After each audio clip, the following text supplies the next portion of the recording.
Why do so many guys take up jogging once they hit 40? Well, they're trying to lose weight. Does it work? Not one bit.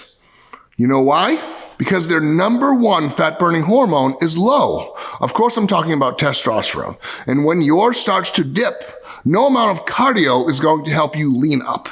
It can actually work against you. That's because long, drawn-out cardio sessions actually stress your body. And increased stress can skyrocket your levels of a hormone called cortisol. When cortisol levels are high, it competes with other hormones, especially testosterone. So what does work to melt away fat?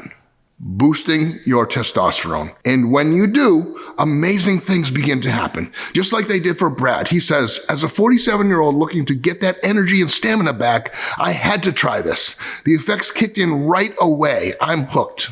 And Mark, who says, I've noticed better sleep and more strength in my workouts.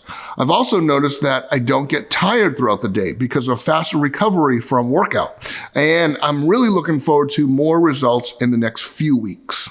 And then there's James. He says, within the first week, I felt a little better. As time went on, I started to feel a lot better. I have more energy now, and I've already lost 9 pounds.